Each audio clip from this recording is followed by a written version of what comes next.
You think you make $30 an hour. That number feels solid, respectable, middle class. It's the number you use to judge your job, your choices, and your future. But what if that number is a fiction? When you subtract taxes, commuting, meals you wouldn't buy if you stayed home, clothes you wear only to be seen as professional, and the hours lost simply preparing to work, that $30 quietly collapses. For many people, it shrinks to $8, maybe $11 an hour. And if that's true, the question isn't how much you earn. The question is where the rest of your life went. Most people believe they are paid by the hour. That belief is simple, intuitive, and deeply misleading. The number printed on a contract is not what a person actually earns for an hour of life. It is what an employer agrees to pay for a narrow slice of visible labor. Everything else required to make that labor possible is quietly excluded from the calculation. This gap is where the illusion begins. A more accurate measure is something rarely discussed: real hourly wage. Not the number before tax, not the number on a paycheck, but the amount of money left after subtracting every cost required to show up, perform, recover, and repeat. Taxes come first, then commuting, then fuel, parking, transit pass, or car payments that exist only because the job is somewhere else. Add meals bought for convenience, not pleasure. Add clothing that serves no purpose outside the workplace. Add childcare, or the opportunity cost of someone else's time. Add the hours spent preparing, decompressing, and recovering from work. Hours that are never counted but always consumed. When these costs are divided by the total time absorbed by work, the hourly wage changes shape. A job advertised at $30 an hour no longer looks like 30. It looks smaller, sometimes shockingly smaller. This is not a personal failure. It is a structural blind spot. Modern economies are built on consumer credit, long commutes, and fixed monthly obligations. Over the past 50 years, work has expanded beyond the office or job site.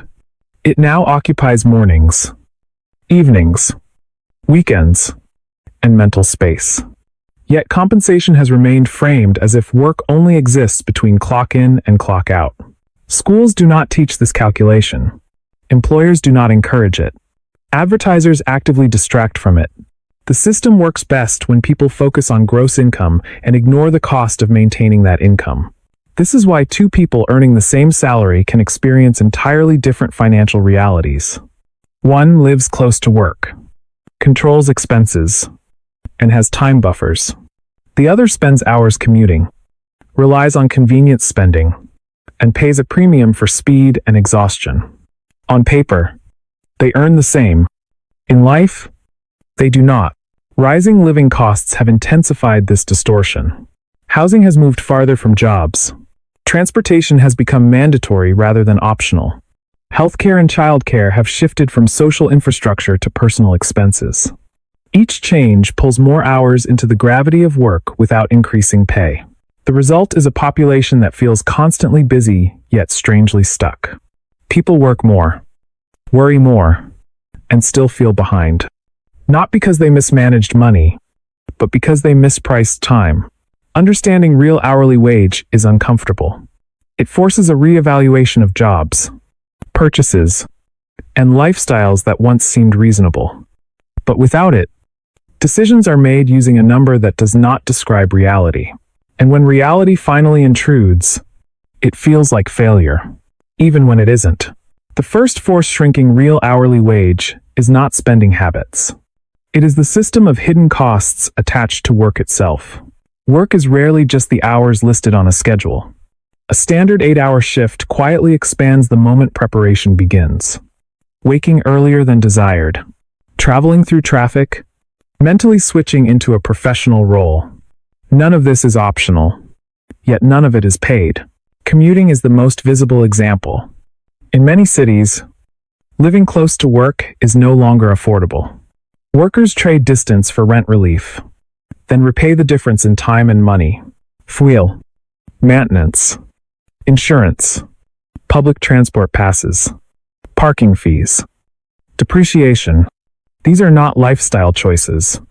They are access fees to employment, then comes food. Not leisure dining, but convenience eating. Meals purchased because there is no time or energy to cook. Coffee bought not for pleasure, but for survival. Individually, these purchases look trivial. Collectively, they function like a quiet tax on exhaustion. Clothing operates the same way. Professional attire exists almost entirely for work. Shoes that hurt but signal competence. Jackets worn only in offices. Dry cleaning. Replacements. These items do not add quality to life outside employment, yet they drain income steadily. Childcare adds another layer. For many families, it is not a choice between working and not working. It is a requirement to keep working at all. A portion of income disappears before it can be used, converting paid labor into a partial pass-through transaction. These costs are obvious when listed. What remains hidden is time. Time spent commuting is not neutral. It consumes energy that would otherwise be used for rest, health, or relationships. Time spent preparing for work shortens mornings. Time spent recovering from work drains evenings. Together, they form what can be called a time tax. The time tax does not appear on pay stubs, but it reduces decision quality, increases reliance on convenience, and narrows future options. People with higher time taxes make different financial choices, not because they are careless, but because they are depleted. When these hours are added back into the calculation, the illusion collapses. A worker earning $30 an hour may spend 12 hours a day oriented around work. When income is divided by that total time, the effective rate falls sharply. In many cases, it approaches single digits. This is not inefficiency. It is design. The modern economy separates wages from the full cost of earning them. Employers pay for output, while workers absorb the infrastructure required to deliver it. Transportation, clothing, recovery, and risk are privatized. Pay remains fixed. The system does not need to underpay overtly. It only needs to shift enough cost out of sight. As long as people focus on the number printed on their paycheck, the erosion continues unnoticed. It feels like personal struggle, not structural pressure. But once the full equation is visible, the question changes. Not why can't I get ahead, but why does working cost so much of my life? Hidden costs explain where the money goes. Psychology explains why the spending accelerates once it starts. In the 18th century, the philosopher Denis Diderot received a luxurious red robe as a gift. The robe was beautiful, but it clashed with everything else he owned. One by one, he replaced his chair, his desk, his shelves, until the cost of matching the robe far exceeded the value of the robe itself. What began as a single upgrade became a cascade. This pattern is now known as the Diderot effect. In modern life, it is everywhere. A new phone arrives. The device itself is expensive, but it does not arrive alone. It demands a case, a screen protector, a faster charger, wireless earbuds that complete the experience. Within 48 hours, a $1,200 purchase quietly becomes $1,600. Each addition feels rational. Together, they form a chain reaction. The same logic applies far beyond gadgets. A new job requires a wardrobe adjustment, better shoes, a reliable car, a quieter apartment closer to work. None of these purchases feel indulgent. They feel necessary to maintain consistency, identity, and belonging. The cost is not driven by desire, but by coherence. This is where scarcity psychology enters. When time and energy are depleted, the brain shifts into short-term survival mode. Long-term optimization becomes difficult.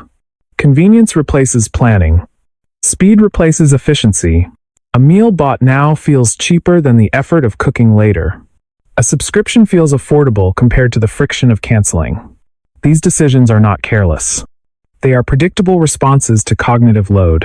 Exhaustion also creates what researchers call decompression spending. Money is used to relieve stress created by the very system that consumed the time to earn it. Streaming services, delivery apps, impulse purchases. Not because people are irresponsible, but because relief feels urgent. The system benefits from this loop. As real hourly wage shrinks, time pressure increases. As time pressure increases, decision quality declines. As decision quality declines, costs rise. The rising costs further shrink real hourly wage. This feedback loop does not announce itself. It feels like life speeding up, like always being behind, like working harder and seeing less progress. Social pressure reinforces the cycle. People measure success by visible markers, devices, cars, neighborhoods. Falling behind socially feels riskier than falling behind financially. The fear of looking unsuccessful often outweighs the fear of becoming unstable. None of this is accidental. Consumer economies rely on predictable human behavior under constraint. They rely on people who believe their problem is discipline, not math. The result is quiet normalization. Paying more for less time. Accepting higher stress as normal. Treating constant depletion as adulthood. Once the psychological layer is visible, the erosion of real hourly wage becomes harder to ignore. Not because spending feels foolish, but because it feels engineered. And engineering always leaves fingerprints. Psychology explains how people respond to pressure. Structure explains why that pressure exists in the first place. One of the most revealing concepts in modern personal finance is the two-income trap. On paper, two earners should mean stability, more income, more security, more margin. In reality, the opposite often happens. When households begin to rely on two full incomes, fixed costs rise to meet them. Housing shifts closer to employment centers. Transportation becomes mandatory for two schedules instead of one. Childcare becomes essential rather than optional. Insurance coverage expands. Every expense is calibrated not to one income, but to the assumption that both paychecks will continue without interruption. This is not extravagance. It is normalization. The danger appears when flexibility disappears. With two incomes fully committed, there is no buffer. A layoff, illness, schedule change, or unexpected expense does not reduce lifestyle slightly. It destabilizes the entire system. What looked like progress becomes fragility. Policy reinforces this structure. Tax codes often favor dual earners while quietly increasing marginal burdens. Healthcare is tied to employment, making job changes risky. Urban planning prioritizes commuting over proximity. Childcare operates as a private market expense rather than shared infrastructure. Each decision pushes more responsibility onto households while preserving the appearance of choice. Then there is the poverty premium. People with less financial margin consistently pay more for the same necessities. They buy smaller quantities at higher unit prices. They rely on high-interest credit instead of savings. They incur fees for overdrafts, late payments, and minimum balances. These are not punishments for bad behavior. They are tolls for lacking liquidity. Liquidity is the real dividing line. Households with cash buffers absorb shocks quietly. Households without them experience cascades. A single missed payment triggers fees. Fees trigger higher balances. Higher balances trigger interest. Interest shrinks future options. The system compounds disadvantage, not because it intends to, but because it is designed around risk pricing. Banks, lenders, and service providers generate billions annually from these moments of weakness. Overdraft fees, penalty interest rates, and late charges are not edge cases. They are core revenue streams built on predictability. This is why structural traps are so powerful. They do not require malice. They only require stability on one side and precarity on the other. Work hours stretch. Costs lock in. Time buffers vanish. Real hourly wage continues to shrink. Not through individual mistakes, but through accumulated design decisions that shift risk downward. People sense this intuitively. They feel one emergency away from collapse. They feel pressure to keep working, even when exhausted. They feel guilty for struggling in systems that quietly demand perfection. What is rarely acknowledged is that these systems were never designed to preserve time or resilience. They were designed to maximize throughput. As long as individuals interpret structural strain as personal failure, nothing changes. The math remains hidden. The erosion continues. But once structure becomes visible, responsibility shifts. Not away from individuals, but toward the systems that price their lives this way. The system rarely breaks people all at once. It waits for a small gap. Consider a worker earning what most would call a decent wage. Rent is paid. Bills are current. Nothing feels luxurious. But nothing feels desperate either. There is no emergency fund. Not because of recklessness, but because every dollar already has an assignment. Then a warning light appears on the dashboard. The car still runs. The noise is subtle. A repair quote comes in just under $300. It feels annoying, but manageable. The decision is to wait. One more paycheck. One more month. That delay changes everything. Weeks later, the issue compounds. The car breaks down completely. Now the repair costs $2,500. Without savings, the only option is credit. The credit card balance spikes. Interest begins accruing immediately. Transportation disappears overnight. Getting to work becomes unreliable. Tardiness follows. Warnings are issued. Stress escalates. Decision-making narrows. More convenient spending appears. Not from indulgence, but from exhaustion. Within months, the original $300 gap has multiplied. Not because of irresponsibility, but because the system punishes delay with compounding costs. Fees replace options. Interest replaces patience. This is how real hourly wage collapses. Each added expense must now be paid with future time. Overtime becomes necessary. Rest disappears. Health suffers. Mistakes increase. The cycle tightens. Now contrast this with a different outcome. Another worker faces the same warning light, the same repair quote. But this time, there is a buffer. The repair is paid immediately. The inconvenience ends there. No interest. No cascade. No disruption. The difference between these two lives is not discipline or intelligence. It is liquidity. That small buffer does not create wealth. It creates stability. It absorbs shocks quietly, preventing escalation. It protects time. This is why milestones like a few $1,000s in savings matter more than they appear. They do not change lifestyle. They change trajectory. Stress hormones drop. Decision quality improves. Long-term planning becomes possible again. Most people never experience this contrast clearly. They only feel the pressure of one path and assume it is universal. But it isn't. The system magnifies small gaps into large consequences. Once that pattern is understood, the narrative shifts. The question is no longer why people fall behind, but why falling behind is designed to accelerate, and why the smallest cushions make the largest difference. The erosion of real hourly wage is often framed as a personal struggle, but when viewed globally, it becomes something else entirely, a design choice. Consider how different societies organize work, time, and cost. In the United States, employment is tightly coupled with individual responsibility. Transportation, healthcare, childcare, and retirement are largely privatized. Each worker must assemble their own survival infrastructure around a job. The wage may appear higher, but the hidden costs are heavier. In countries like Germany or Japan, the structure is different. Commutes are shorter and more predictable due to dense urban planning and reliable public transit. Healthcare is decoupled from employment. Childcare is subsidized or integrated into public systems. These choices reduce the number of unpaid hours required to maintain employment. As a result, the same nominal wage buys more life. This does not mean these systems are perfect, but it highlights a crucial distinction: how much time a job consumes beyond paid hours.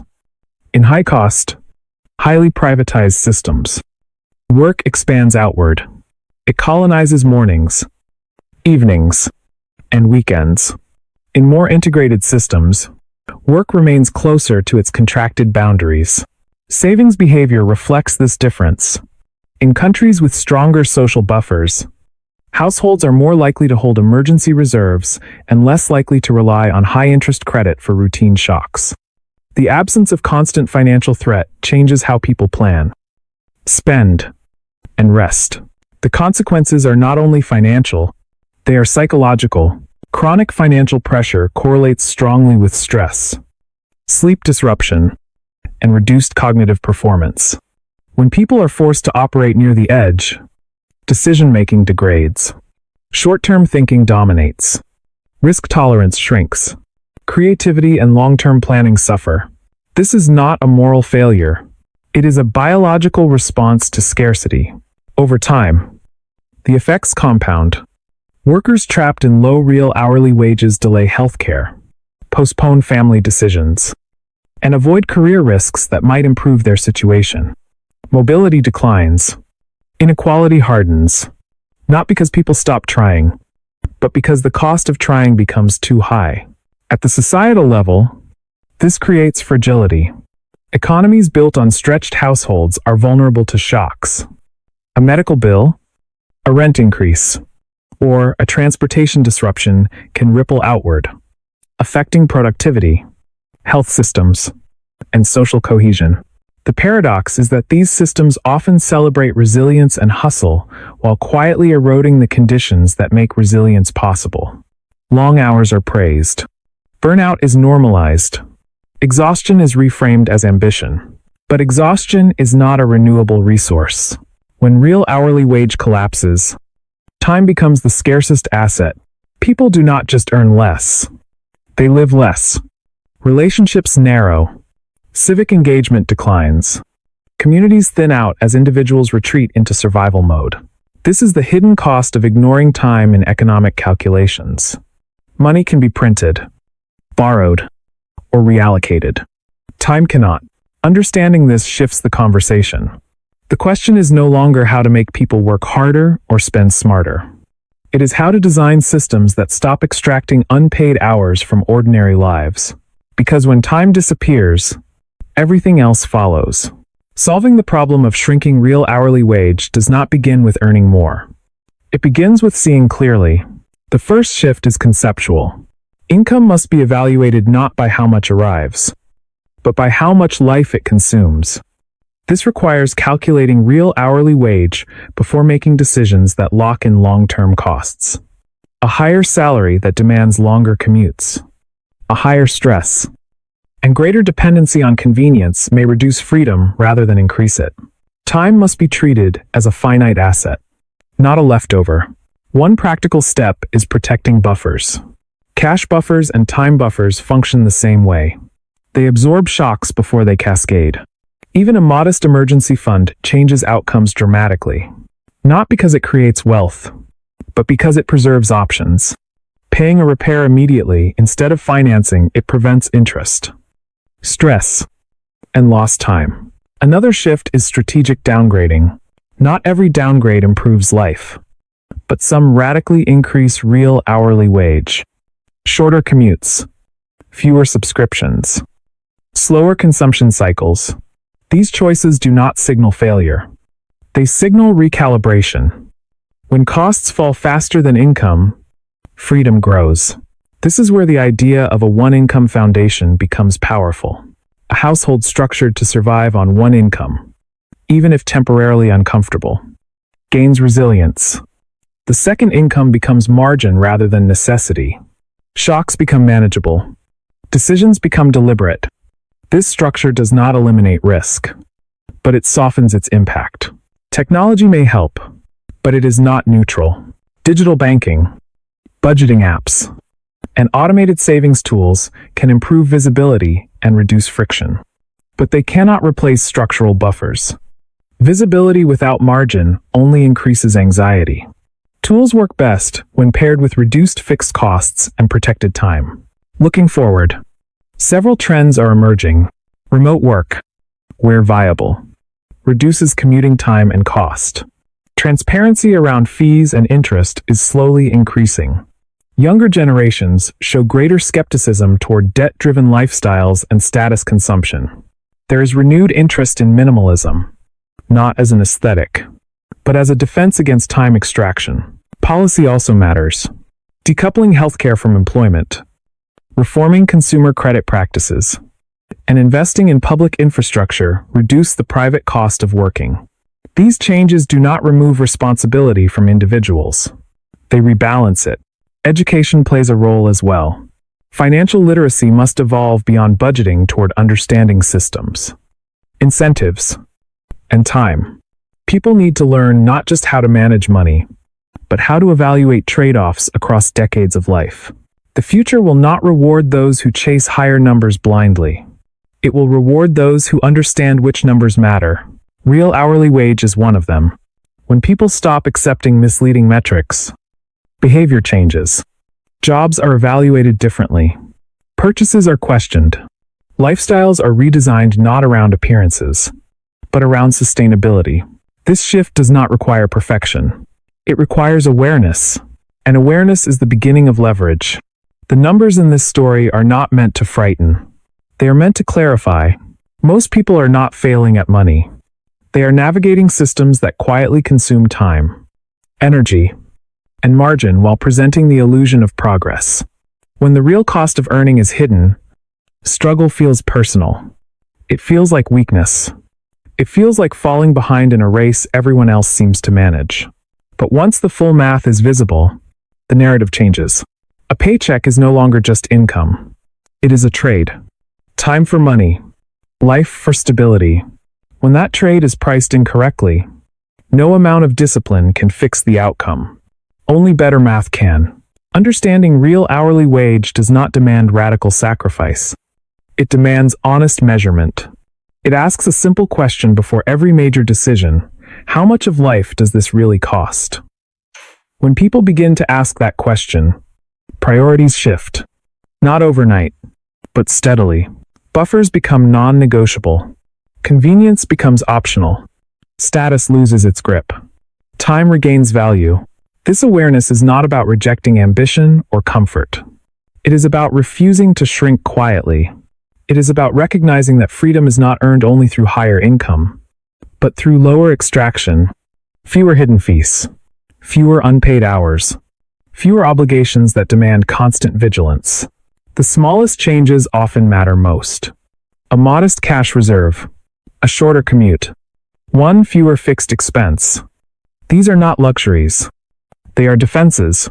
If this perspective resonates, it is worth revisiting the numbers that define daily life.